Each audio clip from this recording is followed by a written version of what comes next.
नमस्कार दोस्तों, स्वागत है आपका। आज है 5 अप्रैल। चलिए अपना करंट अफेयर सेशन स्टार्ट करते हैं और देखते हैं कौन सा प्रश्न है और कितने एम पर क्वेश्चन आंसर बनेगा। और हाँ, आपको याद है क्या, मैंने ही बोला था 5 अप्रैल से यूपी स्पेशल स्टार्ट करने के लिए। तो अभी मैं यूपी स्पेशल के बारे में भी बात करूंगा लास्ट में। देखो मैं आपको दिखाता हूँ 1 मिनट। ये जिस तरीके से है ना, ये पूरा यूपी स्पेशल तैयार हो गया है। फिर अभी मैं इसके बारे में लास्ट में बात करता हूँ कि किस तरीके से इसका क्लास चलेगा, फिर कहाँ है ना। पहले करंट अफेयर क्लास कंप्लीट करते हैं। तो आज का पहला प्रश्न हमने पुरस्कार से लिया हुआ है। हाल ही में अंतर्राष्ट्रीय संस्कृति पुरस्कार से किसे सम्मानित किया गया? कौन सा पुरस्कार है? अंतर्राष्ट्रीय संस्कृति पुरस्कार से किसको दिया गया? प्रोफेसर मीना चरंदा को। ये कौन है? प्रोफेसर मीना चरंदा दिल्ली यूनिवर्सिटी की भारतीय शिक्षाविद एवं सामाजिक कार्यकर्ता है। इनको यह पुरस्कार दिया गया। इनको यह पुरस्कार क्यों दिया गया? क्योंकि इन्होंने शिक्षा और साहित्य और सामाजिक कार्य के लिए इनको यह पुरस्कार दिया गया। अभी हाल ही में जितने भी अलग अलग पुरस्कार दिए गए उन सभी को देखेंगे। मिस वर्ल्ड का पुरस्कार किसको दिया गया? क्रिस्टीना पिस्चुकोवा को। मिस यूनिवर्स, देखो मिस वर्ल्ड अलग होता है, मिस यूनिवर्स अलग होता है। तो मिस यूनिवर्स का पुरस्कार किसको दिया गया?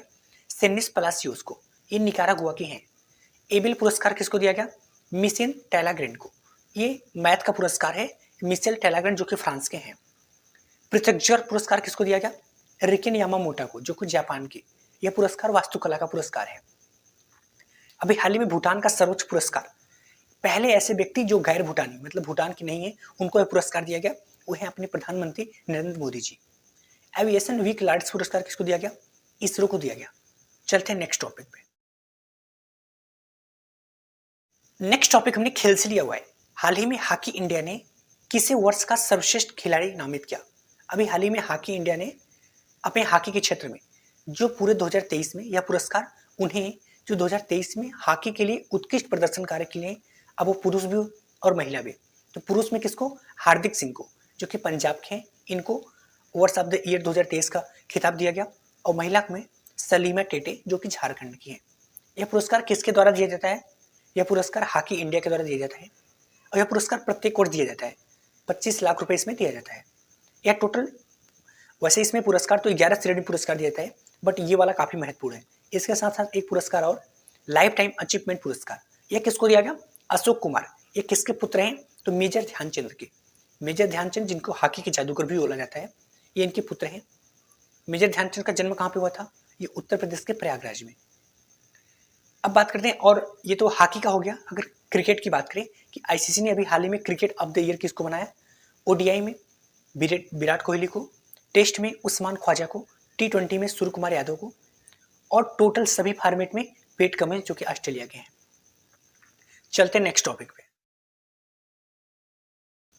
नेक्स्ट, विज्ञान एवं प्रौद्योगिकी से हाल ही में भारत की पहली एआई आधारित फिल्म कौन है?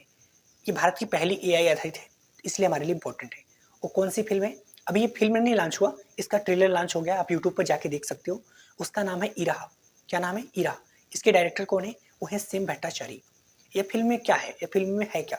तो यह फिल्म एक ऐसे भविष्य की कहानी बताएगी, आने वाले फ्यूचर की, जिसके पूरे मानव जीवन पर सभी पहलुओं पर एआई का क्या प्रभाव पड़ेगा, इस सभी इसमें बताया जाएगा। अभी हाल ही में एआई सेफ्टी सम्मेलन कहाँ पे हुआ था? ब्लेचले, यूनाइटेड किंगडम में, जो कि अभी पूरे विश्व स्तर पर प्रथम सम्मेलन है।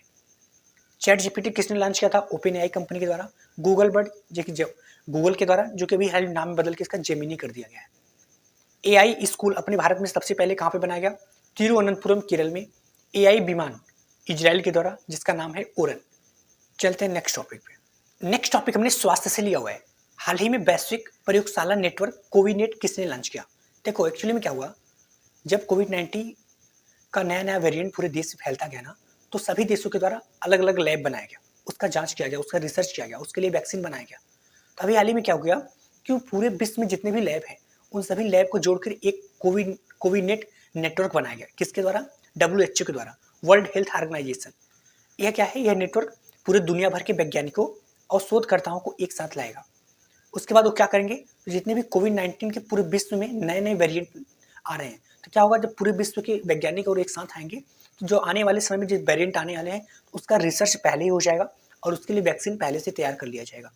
इसमें भारत के कितने लैब शामिल होगा? इसमें भारत के 3 लैब शामिल है। यह क्या कारण इसको लाने का? तो कोविड-19 जो संक्रामक रोग है, इसके खिलाफ पूरे वैश्विक में सहयोग करने के लिए। इससे लाभ क्या होगा? एक तो कोविड-19 के खिलाफ जो लड़ाई में तेजी आएगी, वैश्विक जो संक्रामक में लोगों की समझ बढ़ेगी और रोकने में इसको मदद मिलेगा। WHO की बात करें, इसकी स्थापना 7 अप्रैल 1948 को हुआ था। इसका मुख्यालय जिनेवा में है। इसके वर्तमान अध्यक्ष कौन है? तो डॉक्टर टेड्रोस। चलते हैं नेक्स्ट टॉपिक पे। नेक्स्ट टॉपिक हमने खेल से लिया हुआ है। मियामी ओपन 2024 में पुरुष युगल फाइनल जीतने वाले सबसे उम्र दराज खिलाड़ी कौन है? कौन सा ओपन चल रहा है? Miami open. ये कहाँ पे है और ये किसका टूर्नामेंट है? तो यह टेनिस का टूर्नामेंट है। यह एक टेनिस टूर्नामेंट है जो हर साल यूएसए में आयोजित होता है। कहाँ पे? यूएसए में। इसमें सिंगल, युगल, डबल, मतलब एकल और युगल, एकल और युगल दोनों इसमें पार्टिसिपेट करते हैं और उसमें इनको पुरस्कार भी दिया जाता है। तो अभी हाल ही में युगल में और सबसे ज्यादा उम्र में कौन से प्लेयर ने इसको पुरस्कार को जीता? तो है रोहन बोपन्ना, जो कि इंडिया के हैं। इनके साथ दूसरा कौन है? वो है मैथ्यू एबडेन, जो कि ऑस्ट्रेलिया के। ये 44 वर्ष की उम्र में दुनिया के सबसे उम्र दराज खिलाड़ी बन गए, सबसे अधिक उम्र में। अगर सिंगल मेल में बात करें तो जेनिक सिनर, जो कि इटली के हैं। सिंगल महिला की बात करें तो डेनियल कोलिंस, जो कि यूएसए की है। अभी हाल ही में इन्होंने एक रिकॉर्ड और भी बनाया था ऑस्ट्रेलियन ओपन में। तो ऑस्ट्रेलियन ओपन में भी युगल में सबसे उम्रदराज खिलाड़ी रोहन बोपन्ना बने थे, जो ऑस्ट्रेलियन ओपन का खिताब जीते थे। ऑस्ट्रेलियन ओपन के बाद फ्रेंच ओपन, फिर विंबलडन ओपन, फिर यूएसए ओपन होता है। यह किसके द्वारा कराया गया? तो एसोसिएशन ऑफ टेनिस प्रोफेशनल्स के द्वारा कराया गया। चलते हैं नेक्स्ट टॉपिक पे। नेक्स्ट टॉपिक जीआई टैग से। ये उत्तर प्रदेश विशेष का भी क्वेश्चन है, क्योंकि उत्तर प्रदेश का जीआई टैग है। हाल ही में सांची क्राफ्ट को कहाँ का जीआई टैग मिला? सांची क्राफ्ट, जैसा कि नाम से समझ में आ रहा है, क्राफ्ट मतलब डिजाइन, है ना। तो कहाँ का? ये उत्तर प्रदेश की मथुरा। ये डिजाइन क्या है? तो ये मूर्तियों का डिजाइन, कलाकारी है। आपको पता है ना, मथुरा पीतल की मूर्ति के लिए जाना जाता है ना। तो इसलिए यहाँ पे डिजाइन सांची क्राफ्ट है। तो जीआई टैग क्या होता है? जीआई टैग को इंग्लिश में बोलते हैं जियोग्राफिकल इंडिकेशन, हिंदी में भौगोलिक संकेतक। इसका मतलब होगा स्थान विशेष के से कोई प्रोडक्ट क्या होता है, भारत के विभिन्न क्षेत्रों में पाया जाता है, बट किसी स्थान पर उसका गुण होता है, विशेष होता है। तो स्थान विशेष को जो विशेष गुण होता है, तो इसको स्थान के नाम से जाना जाए, इसलिए उसको जीआई टैग का दर्जा दिया जाता है। यह किस मंत्रालय के अंतर्गत आता है? यह वाणिज्य उद्योग मंत्रालय के अंतर्गत आता है, जिसकी शुरुआत 1999 अधिनियम के अंतर्गत किया गया था। इसके लिए 10 वर्ष तक का आपको दर्जा दिया जाता है। सबसे पहला जीआई टैग का दर्जा किसे दिया गया? दार्जिलिंग चाय, जो कि पश्चिम बंगाल में है। क्या केवल सांची क्राफ्ट को दिया गया? नहीं, इसके साथ साथ टोटल 15 उत्पाद को दिया गया। एक तो बनारस का तबला, बनारस का लाल पेड़ा और बनारस का सहनाई। इसके साथ साथ पीलीभीत की बांसुरी, ये सभी यहाँ पे प्रसिद्ध हैं। तो अभी हाल ही में सबसे ज्यादा जीआई टैग वाला राज्य कौन बन गया? वो उत्तर प्रदेश। कितना जीआई टैग हो गया? 69। दूसरे पे तमिलनाडु। ओके दोस्तों, अब बात करते हैं यूपी स्पेशल की। एक मिनट।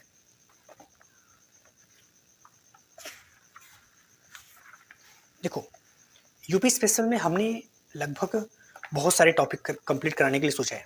ये देखो आप, उत्तर प्रदेश का सामान्य परिचय से लेकर मुख्यालय, योजनाएं, झील सागर, वन्यजीव विहार, पक्षी विहार, हवाई अड्डे, रेल मार्ग, सिटी, ये सभी टॉपिक इसमें कंप्लीट कराएंगे। तो अभी क्या है, मैं आपको ये आपसे बात करने वाला था। जैसे देखो, ये उत्तर प्रदेश का सामान्य परिचय है टोटल मैप के आधार पे। दूसरा, अगर आगे की बात करें तो ये देखो, ये आपका किससे क्या सीमा लगाता है ना। उसके बाद कौन सा जिला राजधानी के क्षेत्र में आता है, कौन सा, ये सबको बारे में बात करेंगे। इसके बाद अगर आपको बात करें उत्तर प्रदेश का सामान्य परिचय, है ना। इसके अलावा क्या है, उत्तर प्रदेश में प्रथम कौन सा स्थान रखता है। उसके बाद उत्तर प्रदेश से लगे हुए राज्यों की कौन कौन से जिले हैं। तो मतलब कहने का मतलब ये हुआ कि टोटल यूपी स्पेशल तो कंप्लीट हो गया है। अब आप जैसा बोलोगे। अभी मैं आपसे एक चीज़ ये जानना चाहता हूँ कि जैसे जिस तरीके से करंट अफेयर कंप्लीट कराते हैं, इसी तरीके से इसको यहाँ से आपको समझा दें, आप समझ जाओगे, या आपको बोलोगे तो मैं बोर्ड में इसको मैप बनाकर एक एक जिले वाइज आपको समझा दूंगा। समझ गए? तो आपको अब 2 ऑप्शन है, या तो आप बोलो इसी को मैं ऐसे ही पढ़ा दो जिस तरीके से करंट अफेयर पढ़ाता हूँ, या तो इसको बोर्ड में मैं मैप बना के आपको जिले वाइज समझा दूंगा। जैसा आप बोलो, कास्ट कमेंट मुझे बताइएगा, उसी तरीके से करंट अफेयर भी कंप्लीट कराएंगे और यूपी स्पेशल भी कंप्लीट कराएंगे। ठीक है? ओके दोस्तों, अगर आपको क्लास अच्छा लगता है फिर आप इसको शेयर भी कर सकते हैं। धन्यवाद।